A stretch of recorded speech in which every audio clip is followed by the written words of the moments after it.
feel the vibrations under his feet, a lot heavier than normal. The engines were running a little rough. "She's fine, Skip." Lancaster didn't sound too concerned. "I had to rush the liftoff sequence so we could get to you in time, and I'm bringing the core temps up slowly. She might shake and rattle a little, but no big deal." He paused. "It was the original liftoff that was a gamble, but I managed to massage her through it. That's why I told you to leave me and get the hell out of here." There wasn't any real edge to his voice. He wanted to be angry his crew disobeyed his orders, but it was hard to get mad at loyalty. There was little enough of it in the galaxy, and his people had more than their share. "We couldn't leave you behind, Skipper." Lancaster's voice was earnest, sincere. "No way."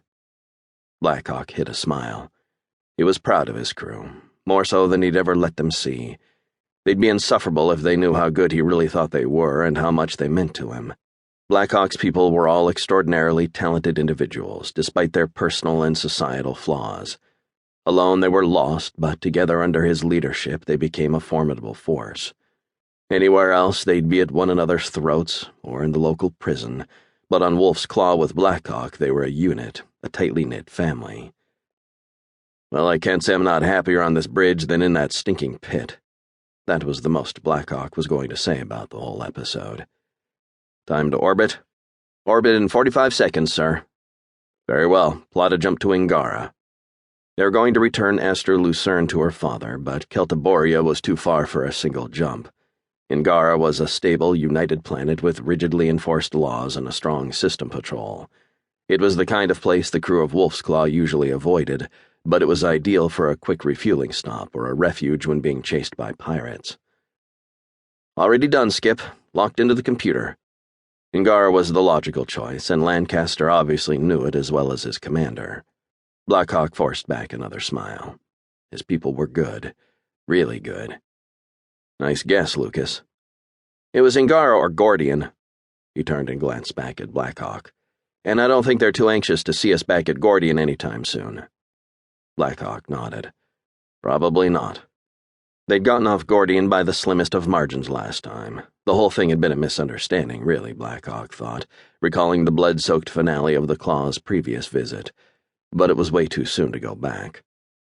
"A misunderstanding resulting from your crew shooting their way out of the main government building with a data crystal full of military secrets." "No one asked for your opinion, Hans," he thought back at the AI. The computer's full name was Handias, an acronym for Heuristic Algorithmic Nanotech Dynamic Artificial Intelligence System, but Blackhawk had shortened it years before. He'd have forgotten the words behind the acronym long ago if the blasted thing would have let him. But among other effects, the mysterious presence in his head gave him perfect recall. Blackhawk remembered everything he'd seen, everything he'd done, everything. It was a useful ability, and it had probably saved his life more than once. But there was a dark side to it, too, especially when you'd done some of the things Blackhawk had, been some of the dark places he'd been. Forgetfulness was a mercy sometimes, one he had long been denied. "I think we've got trouble, Skip." There was concern in Lancaster's voice. "What's happening?" He shot back the response, but he was already staring at his own screen. There they were, 3 ships coming up through the atmosphere, hot on their tail. "Fuck," he thought angrily. "The Gall's really got a bug up his ass about this." "It is unlikely you helped the matter by wounding him with his dead friend's weapon. I suggest you consider exercising more caution and a better analysis of human psychology and emotional responses the next time you find yourself in a similar circumstance." "You might have said something at the time," he thought back at the AI. The damn thing had a tendency to make annoying and pointless observations. "An analysis of your mental state and bodily responses suggested a warning would have been ineffective in preventing you from making the attack. You frequently ignore my counsel. I elected not to provide pointless distraction during a period of extreme physical danger." Blackhawk sighed, trying to ignore the AI. He didn't have time to get into a pointless exchange. He turned his attention back to Lancaster.